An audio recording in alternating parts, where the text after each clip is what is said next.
हमारे पंढरपुर के श्री नामदेव जी महाराज नित्य जाते और ठाकुर जी को जाकर के रोज बोलते, ठाकुर जी मेरे घर कभी जीमने आओ। श्री विठ्ठल भगवान ऐसे खड़े रहते।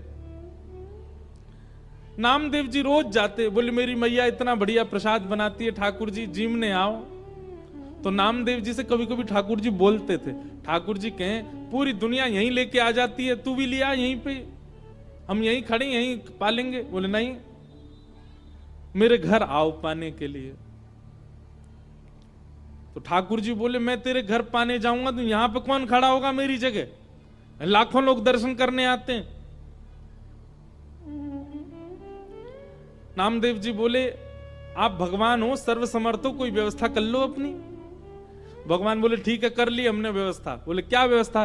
बोले मैं तेरे घर जाऊंगा पाने, तू मेरी जगह खड़ा हो जा। नामदेव जी बोले ये कैसे हो सकता है? भगवान बोले सब हो जाएगा, बस आज एक काम करियो, रात्रि में जैसी शयन आरती हो, शयन आरती के बाद छुप जाइयो पीछे आके, देखो ठाकुर जी की लीला। ये सत्य घटना है श्री नामदेव जी महाराज की। नामदेव जी छुप गए। रात्रि में शयन आरती के बाद जैसे कपाट बंद हुए, ठाकुर जी तुरंत मूर्तिमंत खड़े थे, मूर्ति से सहज हो गए और सहज उतर गए अपने आसन से। और नामदेव जी कहा तुम खड़े हो जाओ। खड़े हो गए। नामदेव जी बोले ऐसे खड़े हो जाओ हमारी तरह। हो गए खड़े। अब ठाकुर जी उनका श्रृंगार कर रहे हैं, अपनी जैसी पगड़ी पहनाई, अपनी जैसे वस्त्र पहनाए, अपनी जैसे पूरे हाथ पाम कर दिए, कहीं से काजल ला करके हाथ पाम में लगा दी, बिल्कुल कारे बना दिए नामदेव जी। वो नामदेव अब हम जा रहे हैं तुम्हारे घर प्रसाद पाने, 2-4 घंटा में मंगला आरती होगी, खड़े रहना यहीं पे। और सुनो 2-4 बातों का ध्यान रखना। क्या? ये सुबह सुबह पुजारी आकर के तुमको ठंडे ठंडे पानी से नवाएंगे, ठिठर मत जाना, अंदर से ठंडी लगे तो भी रोक लेना। नामदेव जी बोले वो कैसे रोकूंगा? बोले हम नहीं रोक रहे इतने साल से, रोज रोज हमको भी नवा देते हैं सुबह 4 बजे, हम भी तो अपनी कंपन होता है रोकते हैं उसको। और सुनो फिर दूध से नवाएंगे तुमको, उसके बाद शहद डालेंगे तुम्हारे ऊपर। और फिर वहां कभी आप लोगों का अवसर मिले ना, एक बार जाइए पंढरपुर, साल में एक बार भारत के कोई कोई तीर्थों में जाया करो, सब जगह दर्शन करो ठाकुर जी का कैसे विराज रहे हैं। तो कभी पंढरपुर जाओ तो हमारे कहने से वहां की काकड़ा आरती सुबह होती है 3:30 बजे, उसका दर्शन करना। काकड़ा आरती जो हमारे ब्रज में मंगला आरती होती है, वही वहां काकड़ा आरती। तो काकड़ा आरती में क्या करते हैं, दूध से जल से सबसे स्नान करने के बाद फिर ठाकुर जी को मुंह पे मक्खन लगा देते हैं, इतना सारा मक्खन मुंह पे। तो ठाकुर जी बोले स्नान आदि के बाद तुम्हारे मुंह पे मक्खन लगाया जाएगा, तुम्हारा मन तो करेगा कि मैं खा लूं, लेकिन जीभ निकालना नहीं बाहर, उसको लगे ही रहने देना। रामदेव जी बोले फिर तुम्हारा श्रृंगार होगा। और श्रृंगार के बाद पंढरपुर में हर दर्शनार्थी को अधिकार है कि भीतर मंदिर में जाके ठाकुर जी के चरण छू सकता है, अपना सर वहां रख सकता है, सबको छूने का अधिकार है। बोले दुनिया भर के लोग तुम्हारे सामने आएंगे, सब लोग आकर के तुम्हारे चरणों में प्रणाम करेंगे, अपने दुख दर्द बताएंगे, सबकी सुन लेना, पूर्ण किसी की मत करना। तुमको दया भी आएगी, कोई रोता हुआ भी आएगा, कोई बहुत ज्यादा विचलित भी आएगा। नामदेव जी बोले क्यों पूरा नहीं करूं? वो सबका विधान बना हुआ है, वो सब काम हमारे लिए छोड़ दो, किसको क्या देना क्या नहीं देना। तुम बस कहीं ऐसा नहीं कि यहाँ खड़े होके कोई रोता हुआ आया उसके आंसू पोंछने लग जाओ, कहीं तुम जरा भी हिल गए तो पुजारी पंडा बहुत मारेंगे, सब कहेंगे कहां गए हमारे ठाकुर जी, कौन खड़ा हो गया आके। नामदेव जी बोले जो आज्ञा, बढ़िया निमंत्रण दिया भोजन का, मैं तो बंध गया यहाँ पे। बोले हाँ रोज आ जाते हो भोजन करने, आओ, अब जा रहे हैं हम भोजन करने, खड़े रहो यहीं पे। और श्री पंडरीनाथ श्री साक्षात द्वारिकाधीश अर्धरात्रि में नामदेव के घर गए, अकेले। द्वार खटखटाया, मां अंदर से चिल्लाती हुई ए नामा, पूरे दिन मंदिर में पड़ा रहता है, आधी रात में आता, सब सो रहे हैं यहां पर। जैसे ही द्वार खोल करके देखा, आहा सुंदर श्री पंडरीनाथ भगवान द्वार पर खड़े हैं, स्वर्ण का मुकुट पहना है, स्वर्ण के आभूषण पहने हैं, कंधे पर हाथ रख करके मधुर कटाक्ष नेत्र हैं ठाकुर जी के, मंद मंद मुस्कुरा रहे हैं। नामदेव जी की माता जी तो विट्ठल, हाँ मैया मैं ही आया हूं विट्ठल। नामदेव रोज निमंत्रण लेके आता, मेरे घर प्रसाद पाने आओ, मैं आ गया।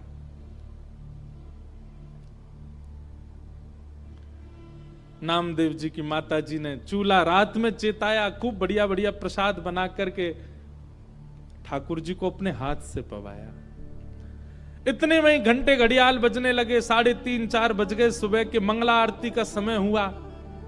ठाकुर जी ने कहा मैया जल्दी करो। बोले क्या हो गया?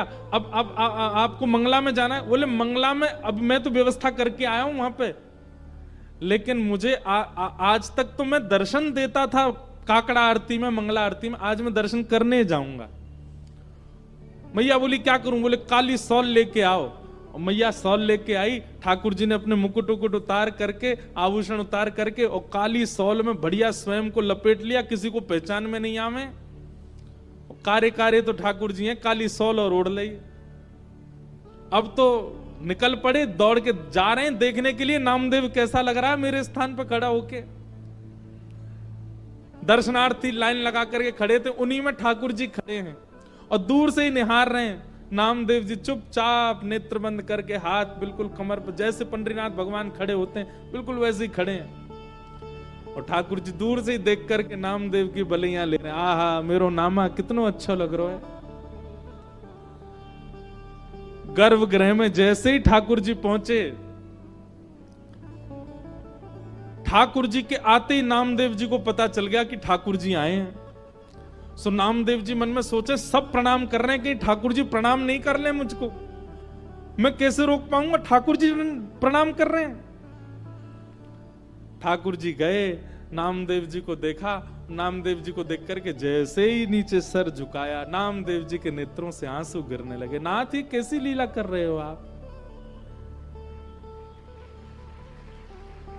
बलैया लेने लगे। अद्भुत हैं बंधुओं ठाकुर जी। ठाकुर जी जैसा प्रेम कौन कर सकता है? अपने भक्त को अपने स्थान पर खड़े होकर उसके दर्शन करने आए हैं। पहले तो खूब बलैया ली, और फिर उसके बाद ठाकुर जी बोले ए नामा तुझे नोच के भाग जाऊं? तू जोर से चिल्लाएगा, पंडित पुजारियों को पता चल जाएगा। नामदेव जी बोले ऐसा मत करो, मैं किसी को बताऊंगा कि आपने मुझे खड़ा किया, कोई मानेगा और नहीं। ठाकुर जी चिढ़ा रहे हैं नामदेव जी को, नामदेव जी घबरा रहे हैं। ऐसी लीला, इसको कहते हैं रास। क्या कहते हैं? रास। ये लीलाएं जब ठाकुर जी आपके लिए सहज हो जाते हैं, ठाकुर जी आपको प्रायोरिटी देने लग जाते हैं, ठाकुर जी आपके लिए यह भूल जाते हैं कि वे परमात्मा हैं, इसको कहते हैं रास। रास का मतलब नाचना नहीं होता। रास का मतलब इन गोपियों के लिए ठाकुर जी सहज हो गए। इन गोपियों के लिए ठाकुर जी ने अपना परमात्म भेष त्याग दिया। इन गोपियों के लिए ठाकुर जी सरल बन गए, दीन बन गए, इसीलिए उसको रास बिहार कहा। और वृंदावन में रास नहीं किया ठाकुर जी ने, महारास किया। महारास मतलब आज तक ठाकुर जी महारास बिहारी हैं। मतलब आप जाकर के प्रस्तुत करो, आज भी ठाकुर जी अपने पाषाण भेष को त्याग करके आपके लिए सहज होने को तैयार बैठे हैं वृंदावन में। ये केवल वृंदावन में और कहीं नहीं। आज भी वृंदावन में कितने वैष्णवों को अनुभव होता है। श्री बिहारी जी में तो पर्दा ही हमारे बार बार लगाया जाए कि कहीं कोई टकटकी लगा के बिहारी जी को देख नहीं ले, नहीं तो ये वही के संग चले जाएंगे। आपके नेत्र कहीं ठाकुर जी से नहीं मिल जाए, इसलिए बार बार पर्दा किया जाता है बिहारी जी के आगे। एक बार चले गए थे किसी के संग कहीं, पर ढूंढ ढांड के लाए, तब से नियम बन गया कि बार बार पर्दा करो। क्यों? क्योंकि बिहारी जी ने कोई से नैन मिला लिए, सो कैसो भी आदमी हो बाकी संगी चले जाएंगे। बताओ कितने भोले ठाकुर जी हैं, किसी के संग जाने के लिए तैयार तत्पर बैठे। इसी को रास बिहार कहते हैं। आप कभी उस भाव से वृंदावन जाओ कि आपको सामने पाषाण एक ही मुद्रा में ठाकुर जी ना दिखें।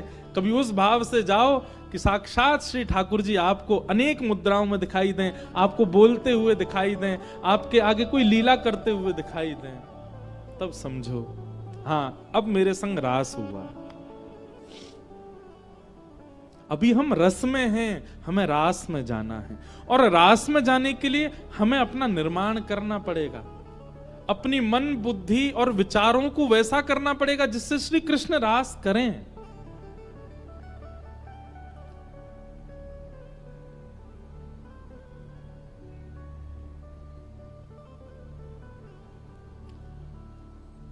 गोपियां अपने अपने घरों में, ये गोपियां सामान्य नहीं है बंधुओं, ये त्रेता युग के समस्त दंडकारण्य वन के संत हैं जो राम जी से मिलने की प्रतीक्षा कर रहे थे।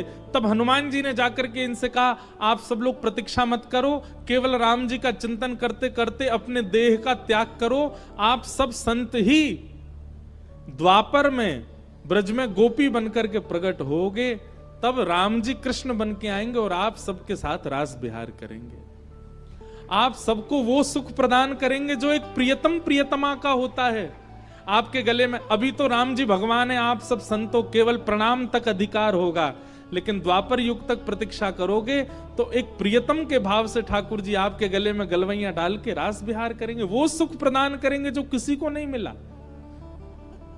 तब से दंडकारण्य वन के संत वही द्वापर में ब्रज की गोपी बनकर के आए, और जैसे ही कृष्ण प्रकट हुए नंद रानी के भवन में, गोपियों ने जैसे ही श्री कृष्ण को देखा, नन्हे से कन्हैया को देखते ही सब गोपियों को याद आ गया कि अरे हम तो पूर्व जन्म के संत हैं और ये साक्षात राम जी ही कृष्ण बनकर के आए हैं हमारे साथ रास विहार के लिए। अब सब गोपियां प्रतीक्षा कर रही हैं ये कब उस भाव में आएंगे कि हमारे साथ रास करें, और आज वही दिन आया। 7.5 वर्ष के श्री ठाकुर जी हो गए। बंधुओं, बड़ी विचारणीय बात है, लोग रास विहार को बहुत बहुत अलग दृष्टि से देख लेते हैं कभी कभी। मैं उन लोगों से प्रार्थना करना चाहता हूं, ठाकुर जी की आयु 7.5 वर्ष की है और ठाकुर जी के साथ रास करने वाली गोपियों की आयु 80 वर्ष की, 90 वर्ष की, 100 वर्ष की। अरे 100 वर्ष से लेके 6 वर्ष तक की गोपियां हैं ठाकुर जी के साथ रास विहार में। इतने नन्हे से बालक के प्रति 80 वर्ष की गोपी का प्रियतम भाव कैसे आ सकता है? केवल तभी आ सकता है जब उनको उस नन्हे से बालक में परब्रह्म का दर्शन हुआ हो। 7.5 वर्ष के बालक को, अब तो बालक बड़े पढ़े लिखे होने लग गए हैं बचपन से, हम तो भैया अपनी सत्य बताएं, कोई फिल्टर नहीं है बात में। 7.5 वर्ष तक हमको ये भी नहीं पता था कि कपड़े कैसे पहनते हैं। 7.5 वर्ष की आयु में ऐसे ही डोलते थे और उनके साथ गोपियां रास विहार कर रही हैं।